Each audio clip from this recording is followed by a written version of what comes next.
ప్రేక్షకులకు నా నమస్కారము. ఇది కనిపించేది మరుగుమందు అండి, ఒరిజినల్ మరుగుమందు. ఇది కనిపించేది ఒరిజినల్ మరుగుమందు. బట్టలకు కానీ, తలకు కానీ, చెప్పులకు కానీ పూయాలి. నెక్స్ట్ కడుపుకు, తినే ఆహారంలో దేంట్లో అయినా కలుపుకోవచ్చు. 24 గంటల్లో మీ వశం చేసుకోవచ్చు అండి. విడిపోయిన భార్యాభర్తలైనా, విడిపోయిన లవర్స్ అయినా, ఇంకా మరియు మీకు ఎవరినైతే వశం చేసుకోవాలనుకుంటున్నారో ఈ మందు ద్వారా అనేది మీరు వశం చేసుకోగలుగుతారు.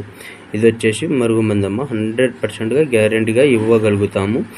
మరలా ఏదైనా మీకు ప్రాబ్లం వస్తే దీని ద్వారా మళ్ళీ మీకు వేరే మందు పంపించి దీంట్లోనే 2 రకాలు ఉంటుందమ్మా. దీంట్లోనే 2 రకాలు ఉంటుంది. మీకు ఎటువంటి ఇబ్బంది ఉంటుంది దీనివల్ల. ఇది వచ్చేసి ఒరిజినల్ మరుగుమందు. ఇది వచ్చేసి ఒరిజినల్ మరుగుమందు. కావాల్సిన వారు గురుగారికి కాల్ చేయండి.